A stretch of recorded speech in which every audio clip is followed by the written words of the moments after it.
yeah. Are you ready? Are you? Braka, yeah.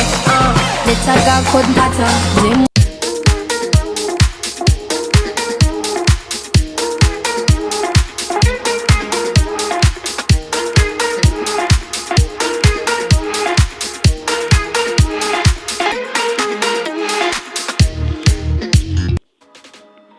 babita Sheri Silver Foundation cyangwa se niyo mazina yabo, dore ko ari umuryango umugari, dore ko ari umuryango wihuje cyangwa se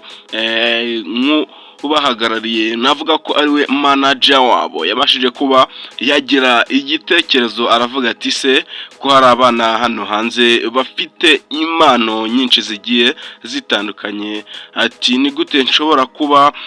nafasha abo bana, ati nkabafasha, ati buri wese bitewe n'impano ye afite nkabasha kuba namufasha, iyo mpano ye ikabasha kuba yamugirira akamaro. Yarabitekereje, icyo gitekerezo abasha kuba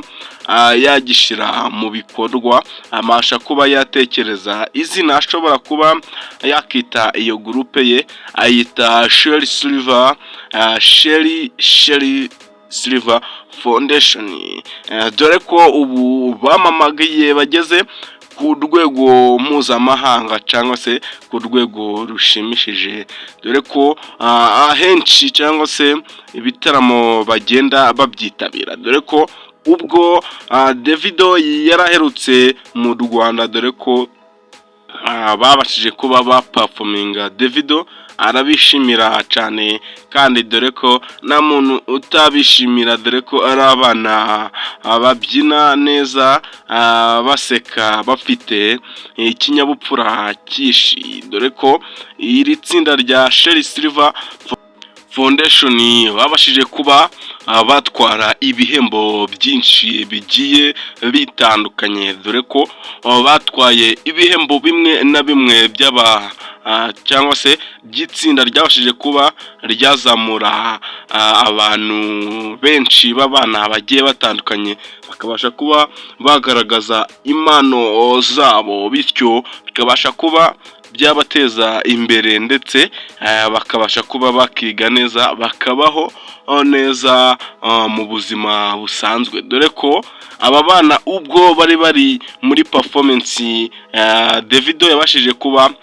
yavuga ati ibi birandenze, ati ndishimye cyane, ati nishimiye abanyarwanda uburyo mubyina neza, ati especially iri tsinda rya Sheri Silver Foundation, ati ry'abana batoya, ati ngomba kugira icyo nabasha kuba nababwira. Ubwo rero nawe urabyumva, yavuze ko agomba kugira icyo yabasha kuba yababwira. Ndakeka ashobora kuba yarabateguriye nka gift agomba kubaha, dore ko bafite n'indirimbo yabo babashije kuba bakora, ni indirimbo imaje kurebwa n'abatari bake hano mu Rwanda, ni indirimbo ya trendinze, yabashije kuba yazamura urwego, dore ko bagenda basubiramo indirimbo z'abahanzi bagiye batandukanye, bakakora remix, dore ko harimo abana benshi bagiye bafite impano zitandukanye, harimo n'abakoresha sembare babasha kuba bakereya ayo majwi bifashishije abana bari aho ngaho, bityo bakabasha kuba bahuza bagakuramo ikintu kizima, bakabasha kuba bari codinga indirimbo, dore ko muri iyi minsi isize, dore ko bagendaga bakorera surprise abahanzi benshi bagiye batandukanye, babaha indabo. Twavugamo nk'uwo bita Chris Easy, tukavugamo nk'uwo bita Kevin Kade, ndetse n'uwo bita Juno Kizigenda, ndetse n'ibindi byamamare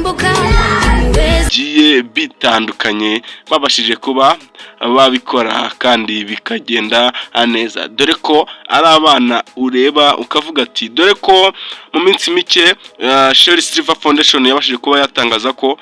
muri abo bana yasinyishije amakontara, dore ngabo urababona kuri screen yanyu, yasinyishije kontara abana 5, ati mbasinyishije kontara, ati bitwaye neza, ati ni abana ubona ko bakora ibintu babikunze cyangwa se biri ku mutima wabo. Aba ni abana rero babashije kuba basinya kontara, abasha kuba yabasezeranya buri kimwe cyose, ababwira ati tuzakorana neza, ati bana banjye ati muzakomeze muzamure urwego, dore ko bagomba no kuba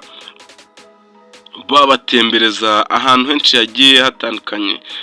Charles Silver Foundation yahuye na His Excellency Perezida w'igihugu cacu Paul Kagame,